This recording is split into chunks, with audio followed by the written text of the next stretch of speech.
አንቺ ሙስሊም ስለሆንሽ አልጋ ተነጥፎ አይጠበቅሽም። ምንም ቢሆን ምን ስራሽ ነው የሚያኖርሽ? በሰው ሀገር ስትኖሪ ስራሽ ነው የሚያኖርሽ እንጂ ምንሽም አይደለም።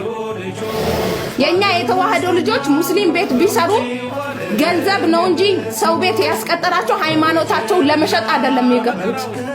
ማንንም ብትሆኚ ማንንም የሀገርሽ ጉዳይ ነው እንጂ ስለ ሃይማኖት ጉዳይ አይደለም። ማንንም ሙስሊሙም ክርስቲያኑ ከዳማ ነው አለቀ። ማንንም ምን ስለሆነ አልጋ ተነጥፎለት የሚቀመጥ ሰው የለም።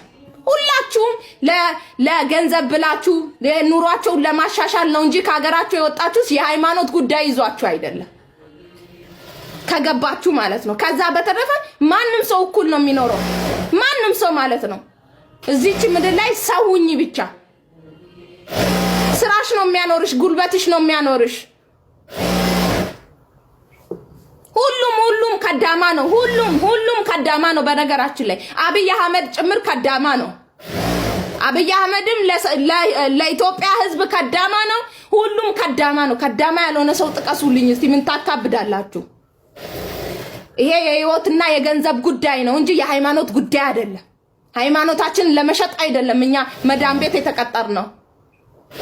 የሀገራችን ጉዳይ ሆኖብን ነው መዳም ቤት ያስቀጠረን። መዳም ቤት እየሰራችሁ ያላችሁት ከሙስሊም ቤት የምትበሉት የምትጠጡት እናንተ እየበላችሁ እየጠጣችሁ ገንዘቤ ጉልበቴ ነው እንጂ እሷ እኮ ነፃ አይደለም የምታበላኝ። ስለምሰራላት ነው። ባልሰራ ኑሮ ለምን ትፈልገኛለች መዳም?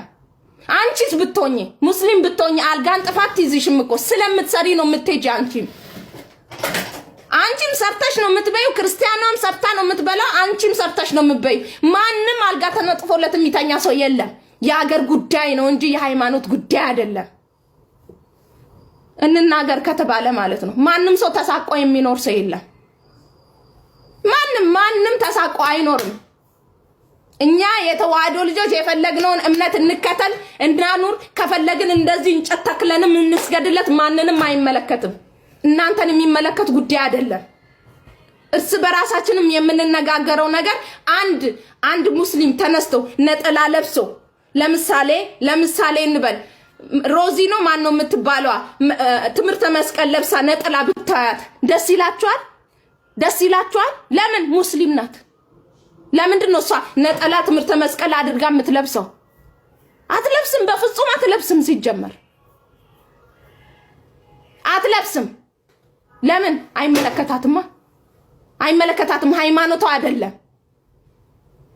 የእናንተ ሰዎች እንዲያደርጉ የማትፈልጉትን ነገሮች እኛ ደግሞ ለምን አደረጋችሁ ብለን የኛ የተዋህዶ ልጆችን ብንናገር እናንተ ምናችሁ ተነካ? እዚህ ጋር የመጣችሁ አንቺም ቢሆን ጠብቂ ምናምን የምትሉ የፈለጋችሁትን አምጡ። አይ ዶንት ኬር እስካልነካዋችሁ ድረስ ምን ታሽቀብጣላችሁ? ሞት ከሆነ አሁን ድንጋይ መቶኝ ሞታለሁ። ብርቅ ነው እንዴ?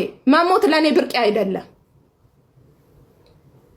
ከአፈር እንደመጣ ወደ አፈርም እንደምመለስም ቀድሞ ነው የነገረኝ። ብዙም ለኔ አዲስ ነገር ያለ ነገር የለም እዚች ምድር ላይ። ሌላ ነገር ምንም ነገር የለውም። ራሳችሁን እንደ ሌላ ነገር አትቁጠሩ። ምንም ቢሆን ምንኛ የተዋህዶ ልጆች ተሰደን ብንኖርም እንኳን በጉልበታችን ነው ብንኖረው። ማንንም ሰው ነፃ የሚያኖረን ሰው የለም። ማንንም ማለት ነው ማንንም ነፃ በጉልበታችን ነው የምንኖረው። ሁላችንም እኛ ኢትዮጵያውያኖች ሙስሊሙም ሁኚ ክርስቲያንም ለፍተሽ ነው የምትኖሪው። ጉልበትሽ ነው የሚያኖርሽ። ለገንዘብ ብላችሁ ነው የተሰደዳችሁት። ለምንም አይደለም። አንቺ ምንም ብትሆኚ መዳም የምታከብሪሽ ስለምትሰሪ ነው እንጂ በሃይማኖትሽ አይደለም። እመኚኝ። ታውቂያለሽ፣ ልብሽ ያውቃል። ይሄንን ደግሞ ማንም ሰው የሚሸማቀቅበት ምንም አይነት ምክንያት የለም። የሚያኖረውም እግዚአብሔር ነው፣ የሚገለውም እግዚአብሔር ነው። ማንም አልጋ አንጥፎ አንቺ እንደዚህ ነሽ ብሎ የሚያስተኛሽ ሰው የለም። ማንም ጉልበትሽ ነው የሚያኖርሽ። ዛሬ ላይ ተነስታችሁ ሁሉም እንዴ ፋሲካ ጾም ረስታችሁ ነው? ፋሲካ ጾም ነው። እስቲ አንድ ቀን እንኳን ተነስተሽ ነጠላሽን ትምህርተ መስቀል ልበሽና እስቲ ጸልይ። ወደ ቤተ ክርስቲያን ለመጓዝ እንኳን እስቲ አንድ ቀን እንኳን ሐሳብ ባይምሮሽ ይኑርሽ። ሁሌ እንደተንጠለጠላችሁ ወንድ አትባሉ ወይ ሴት አትባሉ። አንድ ቀን እንኳን እንደው እኔ ሲጀመር ወንድ ትሁኚ ሴት ትሁኚ ራሱ አላቅሽም። ምናችሁም እንኳን የማይለይ ሃይማኖት ለሃይማኖት አመት እስከ አመት ድረስ የውሉን ለምን እንዴ? ሃይማኖት እኮ ህይወት ነው። ሃይማኖት እኮ ማለት እኮ ይሄ ተራ ፖለቲካ አይደለም።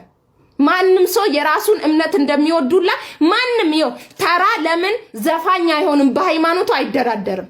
ማንም ደካማ ምንም ቢሆን እንኳን ምንም በአምላካችን አናፍርም በፍጹም ማለት ነው። ምንም ኃጢአተኛ በደለኛ ደካማ እንኳን ብንሆን እንኳን በፍጹም በሃይማኖታችን ምናፍር ሰዎች የለንም። በማምላክ አናፍርም፣ በክርስቶስም አናፍርም። በሃይማኖቴ ከመጣችሁብኝ ያለኝን ለምን አላጣ? ራሳችሁን ብቻ አትውደዱ። ራሳችሁን ብቻ ለመሆን አትሞክሩ። ራሳችሁን ብቻ የናንተ ብቻ እንዲወደድ አታድርጉ። እንዴ ፈጣሪ ሆይ ሲጀመር እህትና ወንድም መካከል ማንም ሰው አይመለከተውም። በነገራችን ላይ ማንም ሰው የኛ ውዱ ነብይ የፈለገ ይሁን እኔ ምን አገባኝ? እኔን የሚመለከት ጉዳይ አይደለም እኮ ይሄ ያንቺ ነው። እኔ ምን አገባኝ? ይመለከተኛል። እኔ እኮ ኦርቶዶክስ ነኝ። ምርጥ የኦርቶዶክስ የማምላክ ልጅ የጌታዬ የመድኃኒቴ የኢየሱስ ክርስቶስ ልጅ ነኝ እኔ። የማንም አይደለም የማላፍርበት የኦርቶዶክስ ተዋህዶ ልጅ ነኝ እኔ። ማንም የፈለገውን እምነት እንኳን ቢከተል ምንም የማይመስለኝ ምንም ማለት ቅንጣት ያክል እንኳን የማይበግረኝ ሴት ነኝ እኔ። በነገራችን ላይ ስለማታቆይ ነው። ሌላ ነገር ምንም ነገር የለውም። በነገራችን ላይ የፈለጋችሁትን ነገር እዚህ ችግችጋ ብትጽፉ ምንም ብትናገሩ የሚበግረኝ ሴት አይደለሁም። ለማታቂኝ ልንገርሽ ብዬ ነው። በነገራችን